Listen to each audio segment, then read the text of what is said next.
राजस्थान में साल के अंत में विधानसभा चुनाव है। हर विधानसभा में राजनेता अपनी राजनीतिक बिसात बिछा चुके हैं। हमारे साथ दूदू से जनसेवक सुभाष बेरवा जी है, भाजपा से अपनी दावेदार ठोक रहे हैं। सर, क्या कुछ दूदू का समीकरण है इस बार का? दूदू का समीकरण देखिए, मैं आपको बताना चाहूँगा 1998 से लेकर लगातार अभी तक वहाँ पर ज़्यादातर अगर देखा जाए तो बाबूलाल नागर जो कि कांग्रेस का विधायक रहे और मंत्री भी रहे हैं। 2013 में उनके छवि खराब हुई, बलात्कार का उनके ऊपर आरोप लगा और वो जेल गए। 2013 में उनके जेल जाने के बाद डॉक्टर प्रेमचंद बैरवा जो बीजेपी से थे और प्रेमचंद बैरवा वहाँ पर पूर्ण बहुमत के साथ वहाँ पर जीत हासिल की, मगर उनकी एक छवि ये रही कि जनता के बीच में बिल्कुल नहीं गई और जनता के बीच में नहीं जाने के कारण वहाँ पर जनता के बीच से वो आउट हो गए। जनता उनसे नाराज़ हो गई, मगर बाबूलाल की छवि वापस, जो नागर है उनकी छवि वापस वहाँ पर बदलाव लाती है और वापस वो निर्दलीय जीतते हैं। ये सबसे बड़ा वहाँ पर देखने का एक मुद्दा था। आपने कहा कि वो लगातार वो निर्दलीय जीतते आ रहे हैं, क्या इस बार भाजपा अपनी सीट वहाँ से ला पाएगी? देखिए 2023 विधानसभा में ये है कारण, मैं बता देता हूँ आपको कि अब की बार वहाँ पर समीकरण ये है कि वहाँ पर नए चेहरे भी हैं और नए चेहरे वो हैं जो दबंग रखते हैं, अपने आप में दबंगता रखते हैं और बोलने की क्षमता रखते हैं। अगर देखा जाए तो बीजेपी के चेहरों में वहाँ पर पहले जो थे वहाँ पर बोलने की क्षमता किसी में नहीं है। आपने भी देखा होगा, क्योंकि मीडिया से ज़्यादा कोई नहीं जानता है। दूसरी बात, बाबूलाल नागर के सामने वहाँ कोई टिक नहीं पाता है, क्योंकि उसकी छवि वहाँ के लोगों ने किंग बना रखा है। उनको किंग किस कारण बना रखा है ये तो मैं नहीं कहूँगा, मगर बाबूलाल नागर की जो छवि है वो निर्दलीय जीतने का कारण यही है कि बीजेपी वहाँ पर कमज़ोर है। मगर अब की बार 2023 के विधानसभा में ऐसा नहीं होने देंगे।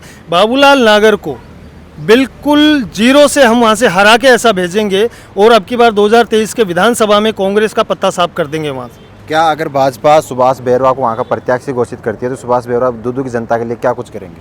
हाँ, ये चीज़ आपने बहुत अच्छी पूछी, क्योंकि जनता के बीच में जब से मैं साल भर से करीबन वहाँ पर मैंने जनसंपर्क किया, लोगों की जन सुनवाई की, उनके मैंने मुद्दे पूछे, उनकी समस्याओं को सुना, तो वहाँ पर पता चला कि जनता दुखी है, त्रस्त है। दोनों से ही, दोनों ही जो पार्टियां हैं दोनों से ही त्रस्त हैं। मगर उनका कहना है कि अगर बीजेपी से यहाँ पर कोई नए चेहरे को वोट देती है, टिकट देती है, तो हम उनके साथ खुलकर आएंगे। और अब की बार मेरा यही कहना है कि दूदू में अगर मुझे बीजेपी से अगर सिंबल मिलता है तो मैं ये वादा करूंगा कि जनता का वहाँ पर जो विकास कार्य है सबसे पहले वो होगा और पक्षपात की जो राजनीति है जिन लोगों ने की है वो चीज़ नहीं होने देंगे।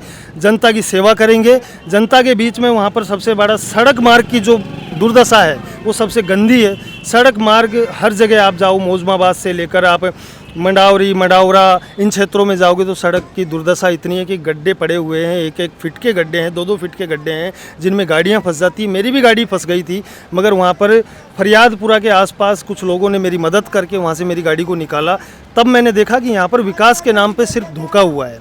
अभी कांग्रेस ने वहाँ पर मोबाइल वगैरह जो वितरण किए उसमें भी उन्होंने लगातार बेईमानियों का काम किया है, गुमराह करने का काम किया है, जनता के साथ धोखा करने का काम किया है। वहाँ जनता को गुमराह किया जा रहा है और कुछ भी नहीं किया जा रहा। विकास के नाम पे सिर्फ धोखा दिया जा रहा है और विकास हो ही नहीं रहा है वहाँ पर। कुल मिला के बात ये है, अपनी अपनी रोटी सेकने के लिए वहाँ पर जनसेवक खड़ा हो जाता है, मगर जनता के लिए कुछ नहीं कर पाता है।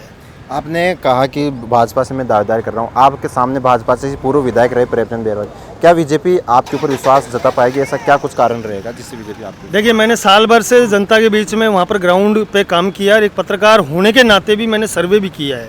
दोनों की रिपोर्टिंग बीजेपी में भी गई है और जनता के बीच में भी गई है। तो जनता ने जब देखा कि बोलने वाला एक अच्छा आदमी है, वहाँ पर लोगों को डर किस लिए, इन लोगों ने डरा रखा है। बाबूलाल नागर के बारे में कहते हैं लोग कि 3 SC/ST के केस में वो हमें फंसा देता है, राज्य के कार्य बाधा में, इनमें ऐसे केसों में वो फंसा देता है, चलते राहों में आदमी को फंसा देता है। तो लोग डरे हुए, सहमे हुए हैं। कोई कहता है कि नया जनसेवक आता है, उसके साथ अगर हमारी फ़ोटो आ गई तो वो कैसे हमारी फ़ोटो देख लेगा, हमारे क्षेत्र का काम रोक देगा। आप जनसेवक बने हो, लोगों को डराने के लिए नहीं हो, आप जनता के सेवक हो, आप नौकर हो जनता के, ना कि उनके ऊपर अधिकारी। आप उनके पैसे से वहाँ पर विधायक बनते हो, जनता आपको चुनती है अपनी समस्याओं का समाधान करने के लिए, ना कि उनको डराने। दूदू की जनता के लिए सुभाष बेरवा एक मसीहा बनकर आएगा? बिल्कुल मसीहा का रूप लेकर आएगा और जनता के लिए मैं एक जनसेवक का ही रूप काम करूंगा। जनसेवक वो वाला जनसेवक जो वास्तव में जनता के लिए प्रिय होगा और जनता भी ये कहेगी कि ऐसा विधायक हमें हमेशा चाहिए। जनता सुभाष बेरवा को नकारा साबित नहीं कर सकती।